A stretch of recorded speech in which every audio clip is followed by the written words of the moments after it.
হাসির রাজা, জ্ঞানের রাজা, রসিক রাজা। কি গো, কতদিন হয়ে গেল তোমাদের রাজসভা বন্ধ? হ্যাঁ, আচ্ছা, মহারাজ যদি বেতন দিতে না পারেন তাহলে রাজসভা খোলা রেখে কি লাভ বলো তো? বলি বাড়িতে যা চাল আছে তাতে এক সপ্তাহের বেশি আর রান্না হবে না কিন্তু। হ্যাঁ, সেই জন্যই তো হিসেব করছি। বাড়িতে অপ্রয়োজনীয় যা যা জিনিসপত্র আছে সেসব বেচে দেব। আর বেচার মতো কিছুই নেই গো। দেখো, তুমি সব সময় আমার পরেই খাও, তাই আমাদের একটা করে থালা বাটি বেচে দিলে তো কোনো সমস্যা নেই গিন্নি। এই তোমার মাথা না কাজ করছে না। যাও বাইরে ঘুরে এসো, পারলে বাজার থেকে ধার করে হলেও একটু চাল নিয়ে এসো। দেখি যদি কোনো সহৃদয় ব্যক্তি চাল দেয়।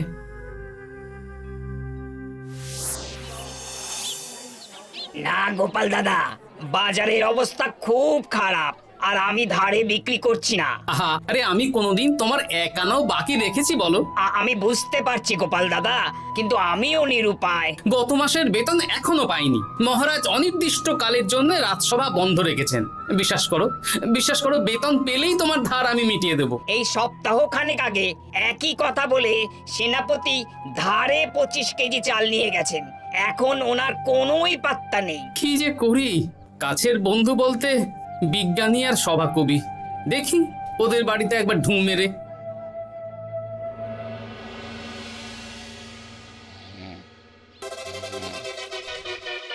কৃষ্ণনগর, কৃষ্ণনগর, কৃষ্ণনগর শূন্য। হ্যাঁ, এবারে একটা মোহরও নেই। জাহাপানা সর্বনাশ হয়ে গেছে। কি হলো? পালে বাঘ পড়েছে নাকি? এই ঘুমের 12টা বাজিয়ে দিলে। জাহাপানা, এবারে কৃষ্ণনগর থেকে একটা মোহরও খাজনা আসেনি। হ্যাঁ, বলো কি? 1 মাস আগে বাৎসরিক খাজনা দেওয়ার শেষ দিন ছিল, কিন্তু এখনো একটা মোহরও খাজনা আসেনি। না জাহাপানা। পড়েছে এই বেগমের জন্য হীরের হার, হীরের কানের দুল, হীরের নাকছাবি বানাতে দিয়েছি। উজির, যা হোক করে কৃষ্ণনগর থেকে আমার খাজনা চাই চাই। তাহলে তো কৃষ্ণচন্দ্রকেই তলব করতে হবে। যা করার করো। বাবা, এই সময় তোমার শখ হয়েছে ময়না পোষা? আরে না না, আমি পুষিনি। একটা পশ্চিমের গ্রামে কদিন আগে ঘুরতে গিয়েছিলাম। আচ্ছা, ওখান থেকে নিয়ে এসেছো? না, তাও আনিনি, ছোলা খেতে দিয়েছিলাম। দেখি তারপর আমার পিছনে পিছনে উড়ে উড়ে চলে এসেছে। বাহ বাহ বাহ, এ তো ভালো কথা। বিয়ে তো করলে না, তাও একটা সঙ্গী জুটেছে। এ যে সে পাখি নয় গোপাল, এ ময়না কথা বলে, দেখবে। এই ময়না, বলো তো গোপাল এসেছে। আরে বাস, বলো তো গোপালের ভুঁড়ি আছে আমার নেই। বেশ বেশ বেশ। এ ভোরবেলা আমার কাছে আসে, সারাদিন আমার কাছে থাকে, আবার সন্ধে হলেই নিজের বাসায় নিজে নিজেই ফিরে যায়। বুদ্ধিমান পাখি। ওই গ্রামে শাখে শাখে ঝাঁকে ঝাঁকে ময়না। বেশ, বুঝলাম। তা বিজ্ঞানী, তোমার কাছে আমি আসলে একটা দরকারে এসেছি। বলো কি দরকার? আসলে ওই টানাটানির সংসার চলছে, বুঝলে। বাড়িতে চাল বাড়ন্ত, কদিন পরে হাঁড়ি চড়বে না। তুমি কিছু পয়সা ধার দিতে পারবে? আরে এমন করে বলছো কেন? আমার তো সংসার নেই, এত খরচও নেই। তুমি বাড়ি যাও, আমি 2 বস্তা চাল পাঠিয়ে দেব। ধন্যবাদ বিজ্ঞানী, তোমার মতো বন্ধু পাওয়া মুশকিল। বন্ধুত্বে এইসব ধন্যবাদ দেওয়ার দরকার নেই, একে অপরের পাশে থাকলেই হলো।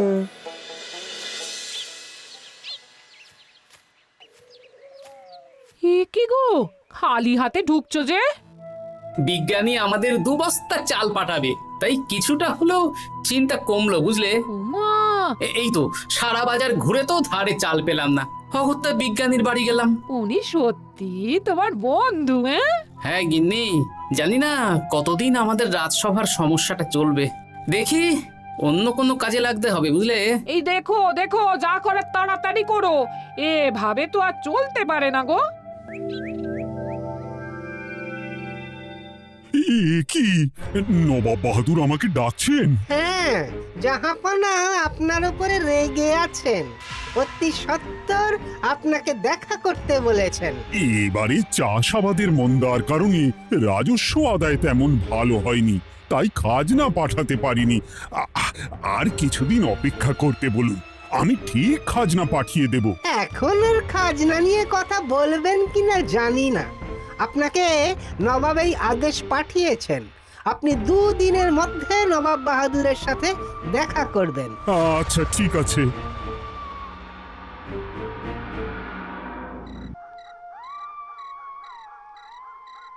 মহারাজ, এই বিপদের সময়ে আপনাকে একমাত্র একজনই সাহায্য করতে পারে, আর সে হলো গোপাল। আমি কোন মুখে গোপালকে ডাকবো বলো তো রানী? দীর্ঘদিন ওদের বেতন দিতে পারছি না।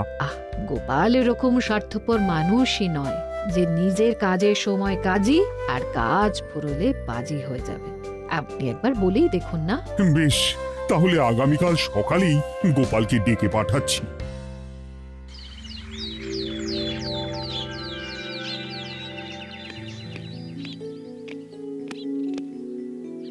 আসতে পারি মহারাজ? হ্যাঁ গোপাল, এসো এসো। মহারাজ, আমাকে হঠাৎ ডেকে পাঠালেন যে? শোনো, নবাব বাহাদুর বলেছেন ওখানে যেতে হবে, কারণ এবারে কৃষ্ণনগর থেকে কোনো খাজনা পৌঁছয়নি। মহারাজ, আপনি গেলেও বিপদ, না গেলেও বিপদ। হ্যাঁ, সেটাই তো আমাকে সবচেয়ে বেশি ভাবাচ্ছে, কিন্তু না গেলেই যে নয়। তাহলে এক কাজ করি মহারাজ, আমিও বরং আপনার সাথে যাই। যা বিপদ আসবে একসাথে লড়বো। ও গোপাল, তুমি যেন আমার বুক থেকে পাথর নামিয়ে দিলে। তোমাকে যে কি বলে ধন্যবাদ জানাবো। তাহলে কখন বেরোবেন বলুন? আজকে সন্ধ্যের দিকে বেরিয়ে পড়বো, তাহলে কাল সকাল সকাল মুর্শিদাবাদ পৌঁছে যাব। কতদিন থাকতে হবে তো কিছুই জানি না, তাহলে ওই 3-4টে জামা কাপড় ধুতি নিয়ে নেব, কি বলেন? হ্যাঁ হ্যাঁ, তাই নিও। তাহলে সন্ধ্যাবেলা রাজবাড়িতে এসো, একসাথেই বেরিয়ে পড়বো। আচ্ছা মহারাজ। বলি, তোমার কি মুর্শিদাবাদে না গেলেই নয় গো? আমাকে তো যেতেই হবে গিন্নি। জানি নবাব বাহাদুর কিভাবে ছক করে কল করে, তুমি সাবধানে থেকো গো। দেখো, আমি যখন যাচ্ছি তখন নবাব বাহাদুরকে এবার সাবধানে থাকতে হবে। হ্যাঁ, ঠিক আছে, মাথা ঠান্ডা রাখবে, বেশি ওস্তাদি করতে যাবে না। এমনিতেই আমাদের অবস্থা এখন ভালো নয়। আরে তুমি অতিরিক্ত চিন্তা করো না তো গিন্নি। জাহাপনা, কন্যাগুলো কবে আসবে?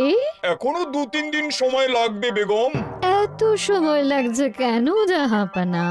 দেশের কোণে কোণে খুঁজে সেরা সেরা হিরে দিয়ে বানানো হচ্ছে যে, সময় তো লাগবেই বেগম। তাহলে তো অনেক খরচ হচ্ছে। তাও হচ্ছে বটে, কিন্তু তোমার জন্য আমি সব করতে পারি। আমাদের মুর্শিদাবাদের হীরালালের হাতের কাজ দেশের সেরা। আপনি সত্যি আমাকে ভালোবাসেন, আমার জন্য এত খরচ করে গয়না বানিয়ে দিচ্ছেন। তুমি খরচ নিয়ে এত চিন্তা করো না।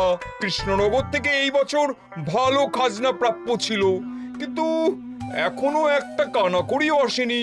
তাহলে আপনার গয়না বানাতে যা খরচ হবে সব আপনার সিন্দুক থেকে দিয়ে দেবেন? না না না, কৃষ্ণনগর থেকেই আদায় করব, ওকে তলব করেছি। আচ্ছা, সহিস, গাড়ি ছাড়ো। যথাজ্ঞা মহারাজ। এই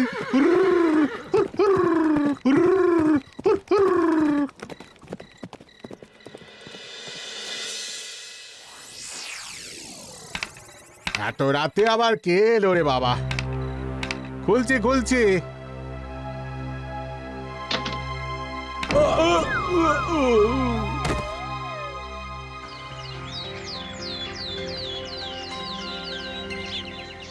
সর্বনাশ হয়ে গেছে জাহাপনা। কি হয়েছে হীরালাল? নবাব বাহাদুর, মহারাজ কৃষ্ণচন্দ্র আর গোপাল এসেছেন আপনার সাথে দেখা করতে। ওদের দরবারে আসতে বলো।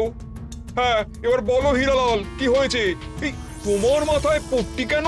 জাহাপানা, গত রাতে আমার সর্বস্ব লুট হয়ে গেছে। বলো কি হীরালাল, তোমার কাছেই তো বেগমের হীরের সব গয়নাগাটি বানাতে দিয়েছিলাম। হ্যাঁ জাহাপানা, সব গেছে। আমার মাথায় মেরে সব লুট করে নিয়ে গেছে। এবার আমি কি করব জাহাপানা? বেগম সাহেবা, আপনার গয়না যে হীরালাল শেখরার কাছে জাহাপনা বানাতে দিয়েছিলেন, ওনার সব লুট হয়ে গেছে। মানে আমি এক্ষুনি নিজের কানে শুনে এলাম, এখন হীরালাল শেখরা এসেছে। আমি এক্ষুনি যাচ্ছি। কি করব জাহাপানা? আমার তো সব শেষ হয়ে গেল। আমি কোনো কথা শুনতে চাই না। আমার ওই হীরের গয়নাগুলো চাই। চাই বললেই তো পেয়ে যাবে না। এখন এই গয়না শুধু নয়, হীরালালের সব সোনা দানা চুরি হয়ে গেছে। সেগুলো খুঁজে পেতে হবে। বিগত কয়েক বছর আমার মুর্শিদাবাদে কোনো চুরি ডাকাতি হয়নি। প্রত্যেকটা গ্রামবাসী সুখে শান্তিতে আছে। বাইরের কোনো শত্রু আসারও সুযোগ নেই। গ্রামের সীমানায় দিন রাত প্রহরী থাকে। যদি এসেও থাকে, পালাতে পারবে না। এবারে তাহলে চোরটা কে বুঝবো কি করে? এসব সামান্য চোর ধরার কাজ আমার কাছে নস্যি। জাহাপনা, আপনি যদি কৃষ্ণনগরের এবছরের খাজনা মকুব করে দেন, তাহলে আমি চোর ধরার ক্ষেত্রে সাহায্য করতে পারি। ঠিক আছে কৃষ্ণচন্দ্র, তোমার এই গোপাল যদি চোর ধরে দিতে পারে, তাহলে এবছরের খাজনা মুকুব। আগে আমি ওই শেখরার সাথে একান্তে কিছু কথা বলতে চাই। বেশ, প্রহরী প্রহরী, তুমি গোপাল আর শেখরাকে একটা ঘরে নিয়ে যাও। আসুন। এবার আপনি চুরির ঘটনাটা বলুন। চুরি না, ডাকাতি। সে যাই হোক, বলুন বলুন। গতকাল রাতে, তারপর সকালে জ্ঞান ফিরে ঘরে গিয়ে দেখি সব ফাঁকা। আমার ঘরের সাথেই লাগোয়া দোকান। আচ্ছা, দেখুন, আমি আপনার কথা শুনে আর একটু আগের যা আলোচনা শুনলাম, তার থেকে মনে হচ্ছে এই চোর স্থানীয় চোর। কি করে বুঝলেন? কারণ বাইরের চোর হলে তো এত নিখুঁত কাজ করা সম্ভব নয়। চোর নিশ্চয়ই আপনাকে ব্যক্তিগতভাবে চেনে। হ্যাঁ, এবার মশাই আপনি বলুন তো, আপনার কোনো শত্রু আছে? না, শত্রু নেই তেমন। আমার সাথে কারো সম্পর্ক খারাপ নেই। আর আমাদের পাড়ায় সবাই ব্যবসায়ী, সবাই সম্ভ্রান্ত লোকজন। বেশ, তাহলে সব ব্যবসায়ীদেরকেই ডাকতে হবে। আমি নবাব বাহাদুরকে বলে দিচ্ছি, আপনি এখন আসুন। নবাব বাহাদুর, আপনি ওই গ্রামের সকল ব্যবসায়ীদের আপনার মহলে ডাকার ব্যবস্থা করুন। সবাই কিন্তু বেশ সম্ভ্রান্ত ব্যবসায়ী। সে হোক না, ওই গ্রামে তো সবাই ব্যবসায়ী, আর বাইরের কোনো লোক গ্রামে ঢোকেনি বা বাইরেও যায়নি।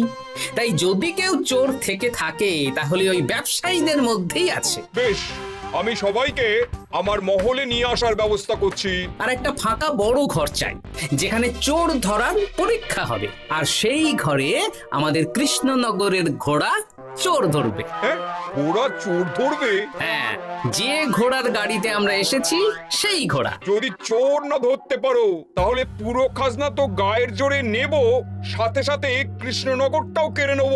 আমার উপর একটু ভরসা রাখুন নবাব বাহাদুর, আর যা বললাম করুন। বেশ, শুনুন, এই ঘরে আমার এক প্রিয় ঘোড়া আছে, আর সামনে একটা বালতিতে ছোলা সেদ্ধ রাখা আছে। আপনারা সকল ব্যবসায়ীগণ একে একে যাবেন, দরজা ভিতর থেকে বন্ধ করবেন, আর ঘোড়াকে এক মুঠো করে ছোলা খাইয়ে ফিরে আসবেন। তারপর কি বাড়ি চলে যাব?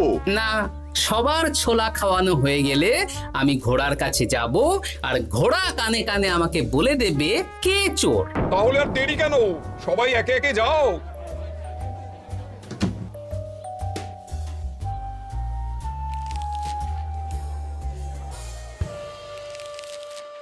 কি করি যদি ঘোড়া সত্যি সত্যি বুঝে যায়? ছোলা খাওয়াবোই না। ব্যাস, ছোলা খাওয়ানো হয়ে গেল। এবার গোপাল বলো তো কে চোর? দাঁড়ান, ঘোড়ার মুখের কথা শুনে আসি। আমি বলে দিচ্ছি জাহাপানা, গোপাল এসব মস্করা করছে, সব মস্করা। ঘোড়া বলে দিয়েছে কে চোর। বলো গোপাল, কে চোর? তার আগে সকল ব্যবসায়ীর হাত দেখে আমি পরীক্ষা করতে চাই। সে দেখো, কিন্তু বলো কে চোর? দেখি দেখি না, দেখি আপনারটা। না, আপনিও না। না, আপনিও না। একই মশাই, চুরিটা তো আপনিই করেছেন, আপনিই চোর। কি উল্টো পাল্টা কথা বলছেন? আমি চুরি করিনি। হ্যাঁ, আপনিই চুরি করেছেন, তাই ভয়ে ঘোড়াকে ছোলা খাওয়াননি। কারণ আমি ছোলার মধ্যে রান্নার হলুদ গুঁড়ো মিশিয়ে রেখেছিলাম, তাই যারা যারা ঘোড়াকে ছোলা খাইয়েছেন সবার হাতেই হলুদ রং লেগে আছে। শুধু ওর হাতে নেই। ভাই, শেষে তুই? তোর মনে মনে এত হিংসা? ভাই মানে? আরে ও তো আমার খুড়তো ভাই পান্নালাল, ওরও সোনা গয়নার ব্যবসা। ব্যাস, এবার তাহলে বলেই দিন পুরো ব্যাপারটা, কারণ এখান থেকে পালানোর কোনো পথ নেই। ভুল হয়ে গেছে জাহাপনা, আমার দাদা আমার থেকে অনেক বেশি রোজগার করত, তাই আমার মনে মনে হিংসে ছিল। তারপর বেগম সাহেব আর হীরের গয়না বানানোর এত বড় বায়না পেল, তাই হিংসা আরো বেড়ে গেল। আর তুই চুরি করলি? চুরির সব জিনিস কোথায় আছে? আমার বাড়িতেই আছে জাহাপনা। সাব্বাস গোপাল, সাব্বাস, তোমার কি বুদ্ধি!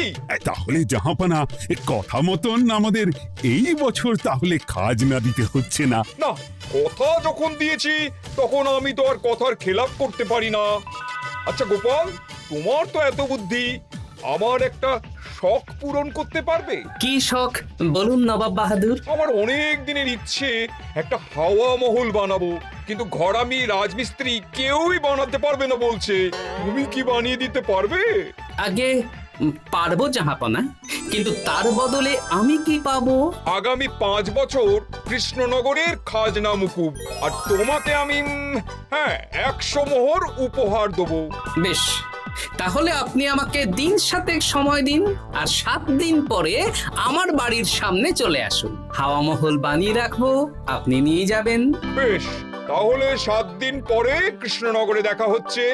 যদি না বানাতে পারো তাহলে কিন্তু আগামী 5 বছর কৃষ্ণনগরকে দ্বিগুণ খাজনা দিতে হবে, এই আমি বলে দিলাম। বেশ, রাজি।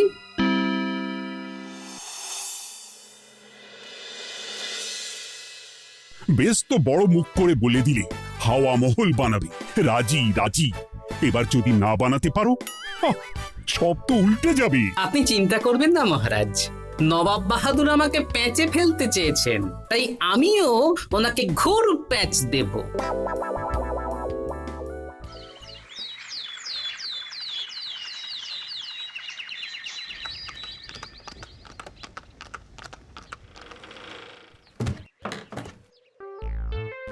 কি গোপাল, আরে কোথায় আমার হাওয়া মহল? 7 দিন হয়ে গেছে তো, তাই মহল দেখতে চলে এলাম। কাজ একদম শেষ পর্যায়ে, চলুন পশ্চিমের মাঠে চলুন। গিন্নি, তুমি মহারাজকে খবর দাও আর বলো পশ্চিমের মাঠে চলে আসতে। আরে তাড়াতাড়ি কর, তাড়াতাড়ি কর। ওই দেখুন, আপনার হাওয়া মহল তৈরি হয়ে গেছে। কই? উপরে দেখুন। ওরে, নবাবের হাওয়া মহল বলে কথা, ইট কথা হয়ে গেছে। এবার রং কর, রং কর। হাওয়া মহল রং করছি তো, এত তাড়া দিস না। আরে তাড়াতাড়ি কর, তাড়াতাড়ি কর। আরে এসব আবার কি? ময়না পাখি হাওয়া মহল তৈরি করছে? হ্যাঁ, হাওয়া মহল তো, তাই হাওয়াতেই তৈরি হচ্ছে। হাওয়া তো আর চোখে দেখা যায় না, আমি তৈরি করিয়ে দিয়েছি। এবার জাহাপানা, আপনি নিয়ে যান। হয়ে গেল, এবারেও গোপাল দাও মেরে দিল। মানে আমি কি করে? সে তো জানি না জাহাপানা, আপনি বলেছিলেন হাওয়া মহল বানিয়ে দিতে হবে, আর আমি আপনার আবদার পূরণ করেছি। এখন আগামী 5 বছর আমরা খাজনা মুক্ত। সাব্বাস গোপাল। ওরে, রংটা ভালো করে কর, ভালো করে কর।